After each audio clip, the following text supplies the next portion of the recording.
අයිබෝන් සුබ දවසක් සියලුම දෙනාට ලිස්නර් සබ් channel එක තුලින් සියලුම දෙනා සාදරයෙන් පිළිගන්නවා. පෙර සැලසුමකින් තොරව කරන්න ගත්ත වීඩියෝ එකක් මේක. ඔබට පේනවා ඇති මම ඉන්නේ පසුබිමත් එක්ක අබේගිරි චෛත්‍යයක. මට මේක මම මේ අබේගිරි චෛත්‍යයට ආවට පස්සේ ශනිකව මට හිතිච්ච දෙයක් ගැන කතා කරන්නයි මම ඇත්තටම මේ වීඩියෝ එක කරන්නේ. මගේ channel එකට මම මේක අප්ලෝඩ් කරනකොට මේක මගේ කීවෙනි channel මේ වීඩියෝ එක වේද කියලා කියන්න බැරි නිසා මම මේක එපිසෝඩ් එකේ නම එක මම කියන්නේ නැහැ. හරි මම මාතෘකාවට යන්නම් කෙලින්ම. මම දැන් මෙතනට ආවේ අනුරාධපුර නිව් ටවුන් එකේ ඒ පැත්තේ ඉඳලා ශ්‍රී මහා බෝධිය හරහා ශ්‍රී මහා බෝධිය ඊට පස්සේ රුවන්වැලි සෑය තූපාරාමය ඒ කියන පාරවල් ටික පහු කරගෙන තමයි මම අබේගිරියට දැන් මම මේ ආවේ. එනකොට දැක්ක දෙයක්. ඊට කලින් කියන්න ඕනේ. අද සෙන්සුරාදා දවසක්. එතකොට මම දවස කියන්නේ හේතුවත් එක්ක මම කියන්නේ අද නිමවුරු දවසක් කියන එක කියන්නේ. රුවන්වැලි සෑය ගාව එහෙම නැත්නම් ශ්‍රී මහා බෝධියත් එක්ක පාරේ විශාල සෙනගක්. විශාල බැතිමතුන් සෙනගක් හිටියා. මේ මම මේ ඇස් දෙකෙන් දැකපු දෙය කියන්නේ. ඊට පස්සේ මම අබේගිරි පැත්තට එනකොට මම ඇත්තටම ආවේ අබේගිරි කෞතුකාගාරය බලන්න. නමුත් එතනින් අහපු විදියට දැනුම් විදියට ඒක තව මාසයක් විතර යනකම් නඩත්තු කටයුතු සඳහා ඒක වහලා තියෙන්නේ. ඒ නිසා මම ආපහු හැරිලා ගියේ නෑ. මම ඊට පස්සේ එහෙමම අබේගිරි චෛත්‍ය ගාවට ආවේ. එතකොට මේ මම දැක්ක දේ තමයි මේ ශ්‍රී මහා බෝධිය අපි ගත්ත ශ්‍රී මහා බෝධිය අමතක කරමුකෝ. රුවන්වැලි සෑය ගමුකෝ. මොකද දැන් අබේගිරියයි රුවන්වැලි සෑය කියන්නේ චෛත්‍ය දෙකක්නේ. මේ දෙක එතකොට තූපාරාමෙත් ගන්න ඕනේ. ඔය දෙක තූපාරාමයේ සහ රුවන්වැලි සෑය අතර හිටපු ඒ සීමිත ජනකායත් එක්ක ගත්තාම අබේගිරියේ කවුරුත් නැහැ. මේ මං ඉන්නේ එක පැත්තක එහා පැත්තේ තමයි ප්‍රධාන ගේට්ටුව තියෙන්නේ. ඒ පැත්තේ ඉන්නව සෙනග නැත්තේ නෑ. අරතරන් මේ එහෙම මේ මිනිස්සු හොරකාගෙන කෑ ගහගෙන නේද? අපි පාරේ ට්‍රැෆික් එකක් තියාගෙන එහෙම නෑ. එහෙම නැති වෙන්න හේතුවක් තියෙනවා. ඔන්න ඔය හේතුව පොඩ්ඩක් කෙටියෙන් කියනවා. මොකද මට මේක මේ මෙතන ඉඳලම වීඩියෝ කරන්න ඕන හින්දා මම ඒක කරගෙන කියනවා.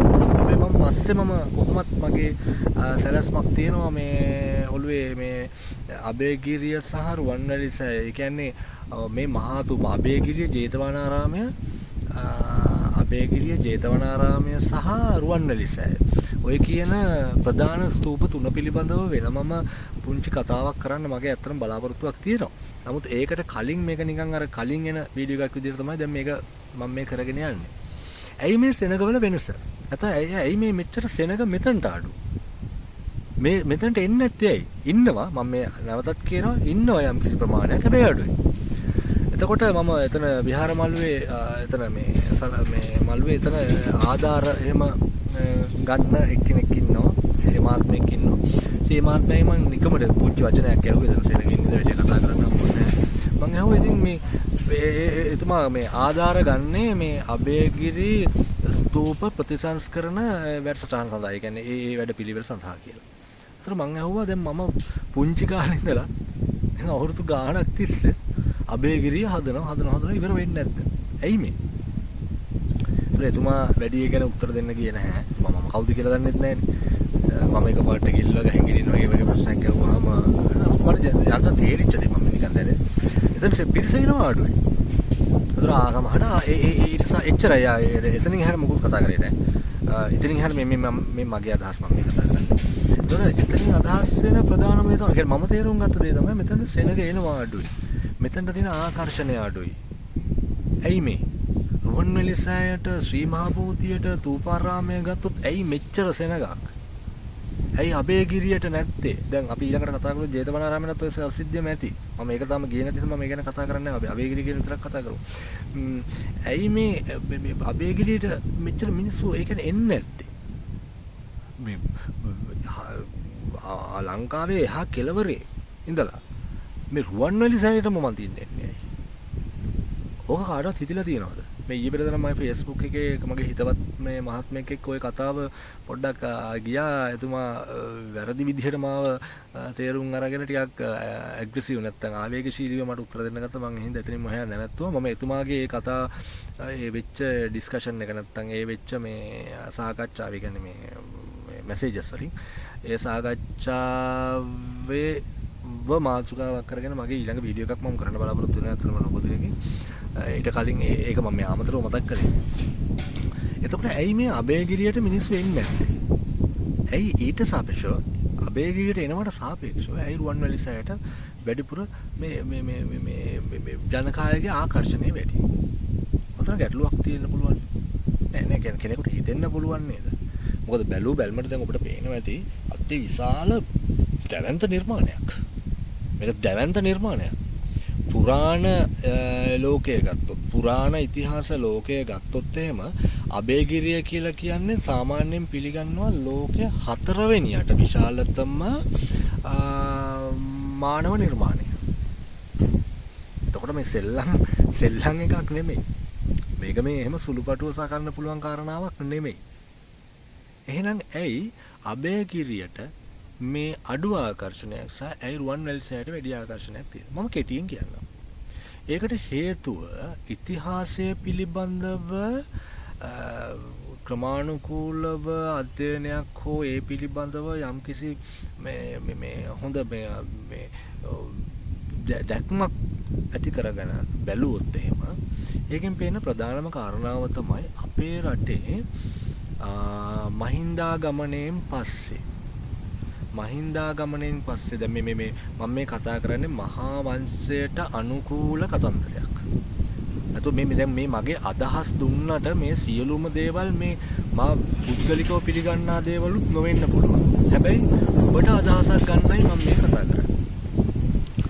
අපේ රටේ මහා වංශයට අනුකූලව මේ තේරවාදී බුදුදහම තේරවාදය එහෙම නැත්නම් ස්ථවිරවාදය තමයි මුල් බැහැගෙන තියෙන්නේ. දැන් අපි දහම් පාසල් මම අවුරුදු 11ක් 12ක් දහම් පාසල් ගුරුවරයෙක් විදිහට වැඩ කරලා තියෙනවා. දහම් පාසලේ ළමයින්ට මම උගන්වන්නේ ඒතකොට. මමත් ඉගෙන ගත්තේ ඒ විදිහට. මම ළමයින්ට ඉගෙනුවෙත් ඒ විදිහට. පිවිතුරු බුදුදහම තමයි තේරවාදය කියලා අපි පිළිගන්නේ. මේ ඇවිල්ලා එක්තරා මේ අවබෝධාත්මක මට්ටමක ඉන්නකොට මම තේරුම් ගත්ත දේ සහ හැබැයි මේ දැන් නෙමෙයි දැන්ට කලින් මීට අවුරුදු කීපයක ගණනාවකට කලින් මම මේ කතා කරන්නේ.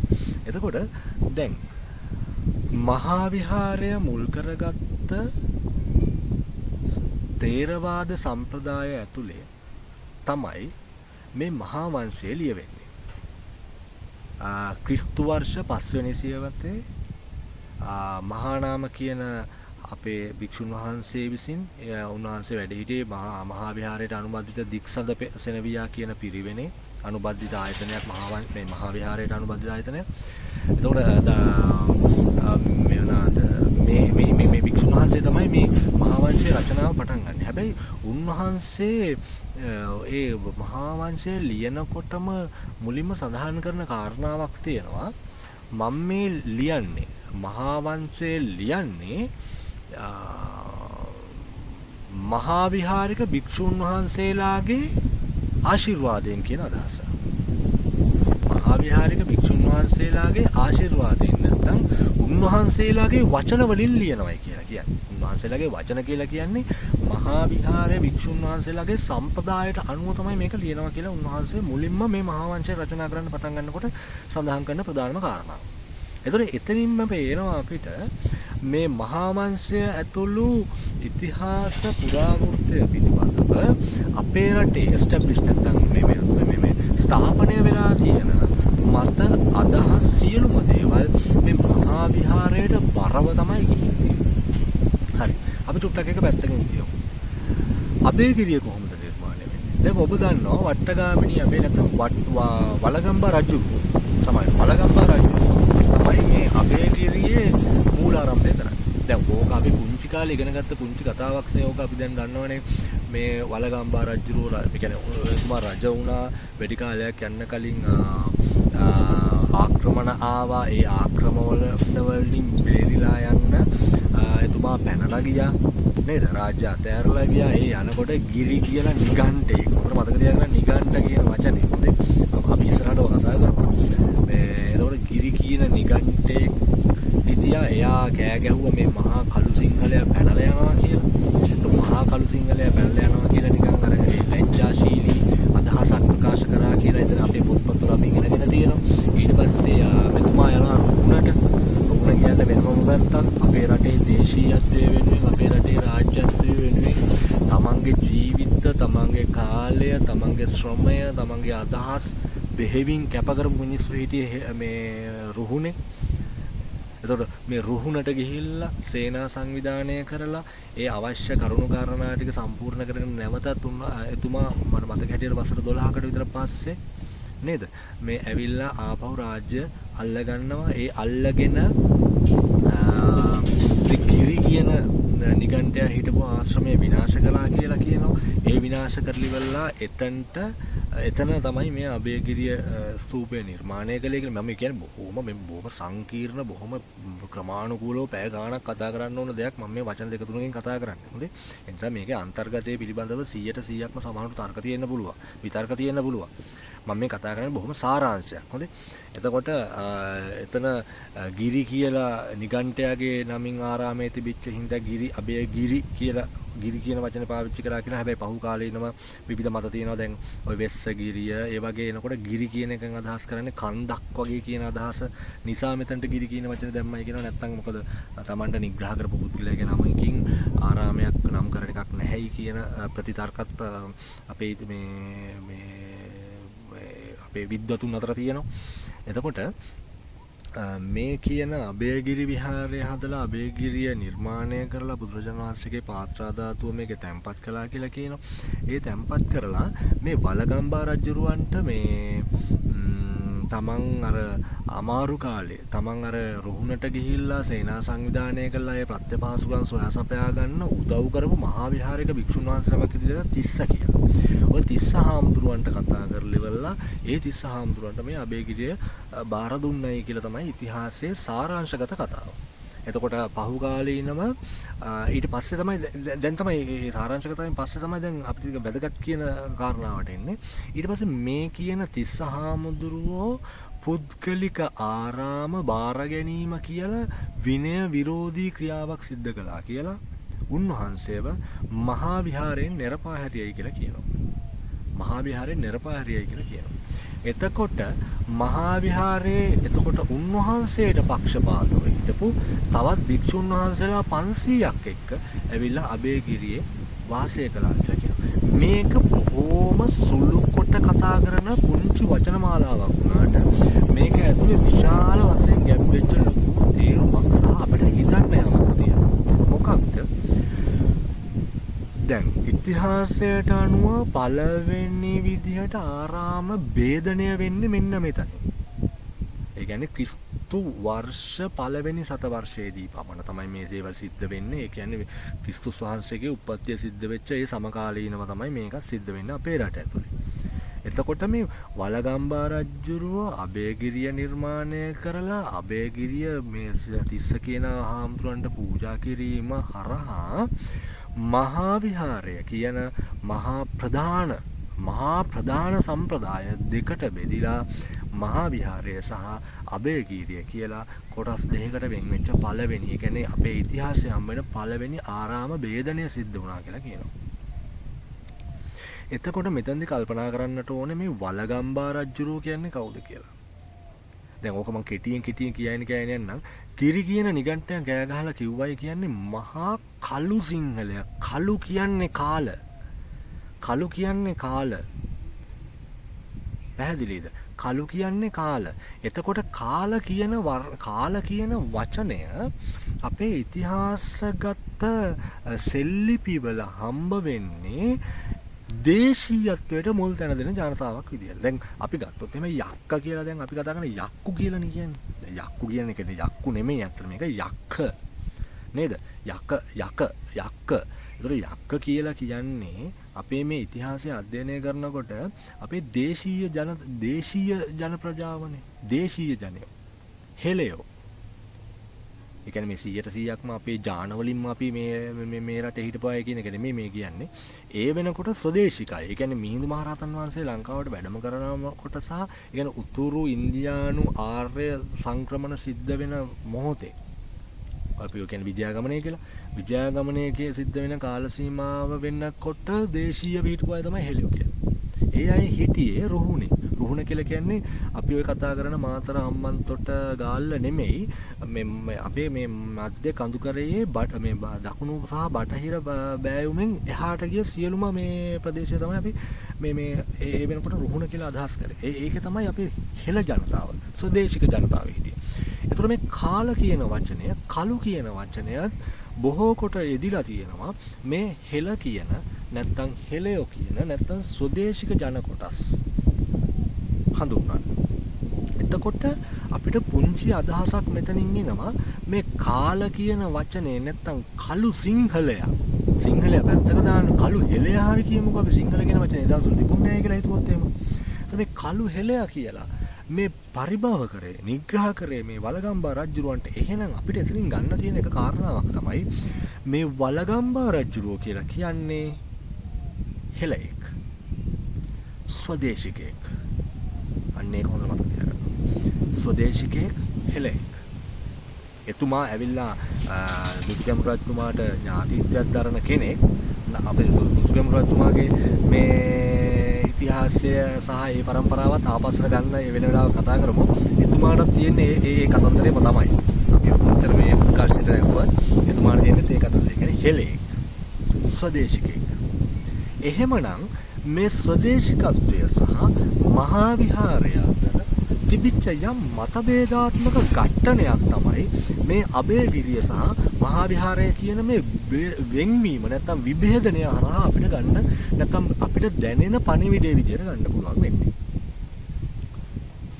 දැන් ඒ කියන්නේ කෙලින්ම මේ තිස්ස කියන ස්වාමීන් වහන්සේ ගිහිල්ලා බලගම්බා රජුරවන්ට උදව් කරේ. එහෙනම් මෙයා මේ අපේ රටේ මිනිහෙක්. මං කලිනුත් කිව්වා රුහුණ කියලා කියන්නේ අපේ දකුණ කියලා කියන්නේ රුහුණ කියලා කියන්නේ අපේ රටේ ස්වදේශිකත්වය වෙනුවෙන් පෙනී හිටපු ප්‍රජාව ජීවත් වෙච්ච ප්‍රදේශයක්. ඒක එසේ මෙසේ කතාවක් නෙමෙයි. ඒක අදටත් තියෙනවා. අතට දැන් නම් ඉතින් මතවාදීව යම් සම්මිශ්‍රණ සිද්ධ වෙලා තියෙන කතා කරන්න බැරි සම්බන්ධව හරියට මත තියෙනවද නැද්ද කියලා. හැබැයි මෑත කාලයක් වෙනකන් තිබ්බා. 1500 කියන ක්‍රිස්තු වර්ෂ 15 වෙනි සතවර්ෂය විතර වෙනකන් තිබ්බා. ඊට පස්සේ අපි මේ යටත් විජිතකරණයත් එක්ක තමයි මේවා තිබිච්ච ප්‍රශ්න ඇතිලා සංකුලത ඇති වෙන්න පටන් ගත්තේ. එතකොට මේ කියන ස්වදේශිකත්වය සහ මහා විහාරය අතර තිබිච්ච ගැටුම මොකක්ද? මගේ වීඩියෝ එකක් තියෙනවා මගේ දෙවෙනි වීඩියෝ එක සමාන දෙවෙනි හෝ තුන්වෙනි වීඩියෝ එක මිහිඳු හිමි ලංකාවට එන්න කලින් මිහිඳු හිමි වැඩම කරන්න කලින් අපි මොක්කුද කියලා මම පොඩි මේ මාතෘකාවක් යටතේ මම වීඩියෝ එකක් කළා. ඒක පැහැදිලිව මම තියෙනවා. මම ඒක මම පැහැදිලි කරලා දෙනවා. මිහිඳු මහරහතන් වහන්සේ ලංකාවට එනකොට දැන් අපි පිළිගන්නේ මිහිඳු හාමුදුරුවෝ ලංකාවට බුදුදහම ගෙනාවා කියලානේ. නමුත් පැහැදිලිවම ලංකාවට උන්වහන්සේ වැඩම කරනකොට අපේ රටේ පිවිතුරු බුදුදහම තිබුණා. ඒක නැහැ කියන්න බෑ. ඒකට සාක්ෂි සාධක තියෙනවා. ප්‍රශ්නේ තියෙන අපි ඒක පිළිගන්නේ නැහැ. මොකද හේතුව අපි මේ එකම මහා වංශයක් උඩ දැන් මෙතනින් අදහස් කරන්නේ නැහැ මහා වංශය වැරදිද නැද්ද කියන කාරණාව නෙවෙයි. මම මහා වංශය පිළිබඳව මගේ මතය මම වෙනම වීඩියෝ එකකින් මම කරන්න බලාපොරොත්තු වෙනවා. ඒ නිසා කවුරුත් ඒ ගැන මොකුත් බැනලා දැම්මම කමින්ට් දාන්න යන්න එපා. මගේ සම්පූර්ණ මහා වංශය පිළිබඳව මගේ තියෙන මගේ පුද්ගලික මතය මොන වගේද කියන වීඩියෝ එකක් බලලම කවුරු හරි කමෙන්ට් කරනවා නම් ඇත්තටම වටිනවා. ඒ ගැන මම කාරුණිකව ඉල්ලනවා හේලක් කරන්න එපා. දැම්මම ඒක බලලම කියන දේ කියන්න කියලා. හරි. එතකොට මේ මිහිඳු හාමුදුරුවෝ ලංකාවට වැඩම කරනකොට මම පැහැදිලිව කියනවා මෙතන තිබුණේ ඉන්දීය ව්‍යාප්තවාදය හරහා. ඒ කියන්නේ අතන කාලිංග යුද්ධය කරලා කවුද අශෝක අධිරාජ්‍ය තමන්ගේ රාජ්‍ය බලය පතුරව ගන්නකොට එතුමාගේ රාජ්‍ය ඒරියා එක නැත්නම් ප්‍රදේශයට මේ තම්බපන්නියත් අයිති කරගෙන හිටියේ. ඒක තමයි ඒක අපිට පැහැදිලිවම පේනවා. දෙවන පෑදිස නැත්නම් තිස්ස රජුරෝ දෙවනපිය කියන අභිධානයත් එක්ක නැවත අභිෂේක වීම පිළිබඳව කියන කාරණාව එක. කාරණාවත් එක්ක. මොකද එතුමා ඒ වෙනකොට මේ රජ වෙලා හිටියේ. හැබැයි මේ දෙවන පිය කියන අභිධානය 30ට දෙන්නේ 30 රජුන්ට දෙන්නේ අශෝක අධිරාජ්‍ය. අපි දැන් ඒක කියන්නේ අපි පුංචි කාලේ ඉගෙන ගත්තේ එදින හරි යාළුවෝ පෑණි මිත්‍රයෝ ඒ හින්දා මෙහෙම නෑ. ඊට වඩා ලොකු බරපතල කාරණාවක් මේක ඇතුළේ තියෙනවා. කියන්නේ ඉන්දියානු ව්‍යාප්තවාදය අපි කතා කරන්න ඕනේ. එතකොට මේ ඉන්දියානු ව්‍යාප්තවාදය හරහා ලංකාවට ආපු මිහිඳු හාමුදුරුවෝ. මම පැහැදිලිව කියනවා ඒක. ඒක මගේ පුද්ගලික මතය. කවුරු මොනවද කිව්වා මේ මගේ මතය. හරිනේ. එතකොට ඒ හරහා ලංකාවට මොකද මගේ පුද්ගලික මතය තමයි මිහිඳු හාමුදුරුවෝ ලංකාවට බුද්ධ ආගමක් ගෙනාව නෙමෙයි අපෙන් බුදුදහම ඉගෙන ගන්න උන්වහන්සේ ආව වෙන්න පුළුවන්. ඒක මගේ මතය. මම විශ්වාස කරනවා ඒක. මොකද අපේ තිබිනේ මේ බුදුරජාණන් වහන්සේගේ ජීවමාන සමයේ තිබිච්ච බුදුදහම. හරිද? ඒතර මිහිඳු හාමුදුරුවෝගේ ඉන්නේ තුන්වරක් වෙච්ච කියන්නේ තුන්වෙනි පාරටත් මේ සංගායනාවකින් පස්සේ ඉතුරු වෙච්ච මේ සංක්ෂිප්ත බුදුදහමක්. ඒ දෙක අතර ලොකු පරස්පරයක් තියෙනවා. ඒක පැහැදිලිනේ. එතකොට මගේ විශ්වාසය නම් තියෙන්නේ මිහිඳු හාමුදුරුවෝ අපෙන් බුදුදහම අරන් යනවා කියලා. හරි ඒක අපි පැත්තක තියමුකෝ. එතකොට මේ කියන සංසිද්ධි මාලාවේ ප්‍රධාන ස්ථානය ගත්තේ මහා විහාරය. එතකොට මහා විහාරය තමන්ගේ සම්ප්‍රදාය රැකගෙන යන්න තමන්ට කරන්න පුළුවන් උපරිම දේ කළා. ඒක අදටත් කරලා තියෙන්නේ. දැන් කරලා ඉවරයි. දැන් අපිට පුළුවන් ද රුවන්වැලිසෑයෙන් ගැලවෙන්න. දැන් අර මම කියපු මගේ ඔය Facebook එකේ සමහර මිත්‍රයෝ මාත් එක්ක යම් යම් තර්ක ගොඩනගා ගන්න එනවා. මම ඒකට වැඩි තර්ක කරන්න යන්නේ නැහැ. මොකද ඒවා මේ වචනකින් දෙකකින් එතුමන්ලට මේ කමෙන්ට් එකක් දාලා පැහැදිලි කරලා දෙන්න පුළුවන් කාරණාව නෙමෙයි මේවා. ඒ නිසා. එතකොට මම තේරුම් ගත යුතු ප්‍රධාන කාරණාව තමයි මේ මහා විහාරය සහ මහා විහාරික භික්ෂුන් වහන්සේලා තමන්ගේ මේ ස්ථවිරවාදය මේ රටේ ව්‍යාප්ත කරලා ඒකාධිකාරයක් පවත්වාගෙන ගියා. එතකොට මේකට තමයි විරුද්ධව වලගම්බා කියන මේ ස්වදේශික නැත්නම් සමහර විට මෙතනින් අදහස් වෙන්නේ මේ මහා විහාර සම්ප්‍රදායන්ට අනුගත වෙන්න අකමැතිකමක් වලගම්බා රජුලන්ගේ තියෙන්නේ නැති. එතුමා ඒ හින්දා තමයි සමහරට 30 කියන හාමුදුරුවන්ව තමන්ට ලං කරගෙන තමන්ට උදව් කරපු උන්වහන්සේට මේ අබේගිරිය බාර දෙන්නේ. ඊට පස්සේ තේරුම් ගන්න මේ මහා විහාරයෙන් ගැලවිලා ආපු භික්ෂුන් වහන්සේලා එක්ක පහුකාලීනව මේ අබේගිරිය මේ බිහි වෙනවා. අබේගිරිය දියුණු වෙනවා. අබේගිරි සංකීර්ණයක් මේක අබේගිරි සංකීර්ණයක්. බොහෝ කොට අය සලකනවා මේක මහායාන බුදුදහම තිබිච්ච එක නෑ. මහායාන බුදුදහම විතරක් තිබිච්ච එකක් නෙමෙයි මේක. මේ අබේගිරිය සම්ප්‍රදාය කියලා කියන්නේ සහෝදරනි තේරුම් ගන්න එක පැත්තකට ලඝු වෙච්ච මහා විහාරයේ නැත්නම් මහා විහාරයේ මූලික කරගත්ත තේරවාදයේ වගේ එක පැත්තකට ලඝු වෙච්ච ධර්මයක් නැත්නම් සම්ප්‍රදායක් රැකපු තැනක් නෙමෙයි මේ අබේගිරිය කියලා කියන්නේ. මේක රත්තරන් වටින තැනක්. අබේගිරිය කියලා කියන්නේ සියලුම දේවල් වලට විවෘත වෙච්ච තැනක්. තමන්ගේ ඒකාධිකාරය පතුරවගෙන හිටපු මහා විහාරයට විශාල පහරක් වැදුනා මේ අබේගිරි විහාරික භික්ෂුන් වහන්සේලා හරහා. ෆාහියන් භික්ෂුව මෙහෙ එනවා. ෆාහියන් භික්ෂුව කියලා කියන්නේ දැන් අපි කතා කරන්නේ ෆාහියන් භික්ෂුව කතා කරනකොට නිකන් වචනකින් දෙකකින් එක අපි කතා කරලා ඉවර කරනවා වෙන්න පුළුවන්. නෑ මේක බොහොම විශාල දූත කාර්යයක්. විදේශයන්ගෙන් භික්ෂුන් වහන්සේලා මෙහි ඇවිල්ලා ධර්මය ඉගෙන ගන්නවා. මෙහි ඇවිල්ලා ශිල්පීය ඉගෙන ගන්නවා. දැන් මේ අබේගිරි දැන් මගේ වීඩියෝ එක අතරේ මම පුළුවන් විදිහට මම අප්ලෝඩ් කරන්නම්. මම දැන් එහා පැත්තේ තියෙනවා අබේගිරියේ කැනීම් ප්‍රදේශය. අබේගිරියේ කැනීම් ප්‍රදේශය තියෙන එක වීඩියෝ මම මේක යන අතරේ මම මේක ප්ලේ කරන්න මම බලාපොරොත්තු වෙනවා. ඒක ඔබට බලා ගන්න පුළුවන්. ඒතර මේවෙන් හම්බ වෙනවා මේ දැනට සම්භවිච්ච දේ මම කියන්නේ මේ හම්බ වෙනවා විවිධ වෘත්තීන් වලට අදාළ ඉගැන්වීම්.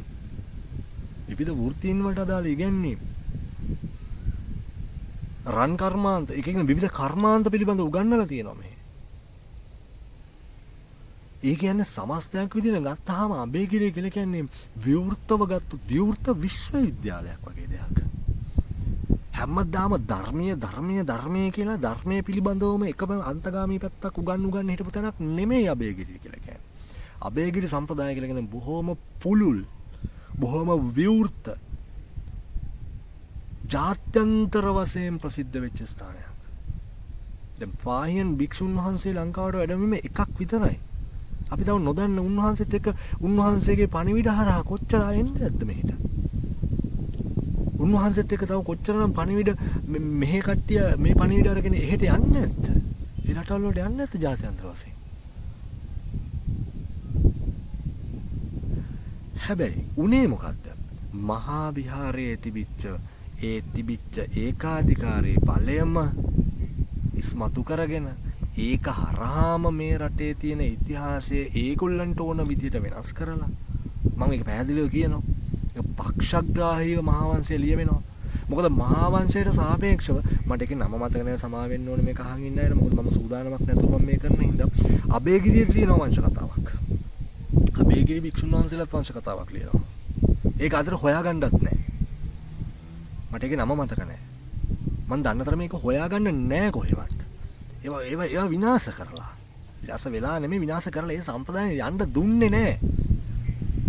ඒවා යන්න දුන්නේ නැහැ. යම් යම් අවස්ථාවලදී මහා විහාරික භික්ෂුන් වහන්සේ සමාවෙන්න. අබේගිරි විහාරික භික්ෂුන් වහන්සේලා තිනොත් දැන් අපි ගත්තොත් එම මහසෙන් රජුරුව ගත්තොත් එම මහසෙන් රජුරුව අබේගිරියෙන් වැඩිපුර උදව් කරා කියන්නේ මහා විහාරයට උදව් කරලා දෙනවා අබේගිරියටත් උදව් කරලා තියෙනවා. හැබැයි ඔය මහා විහාරය විනාශ කරවන්න අබේගිරි විහාරික භික්ෂුන් වහන්සේලා මහා මේ සෙන් රජුරුවන්ව පාවිච්චි කරා කියලාත් ඉතිහාසයේ කතාවක් තියෙනවා. ඒක අපි වෙනම වෙලාවක කතා කරමු. ඔය රුවන්වැලි සෑය විනාශ කළ රුවන්වැලි සෑය තිබිච්ච මේ මළුවේ මේ තල වැපුරුවයි කියලා කියනවා. කාලයක් වසර ගාණක්.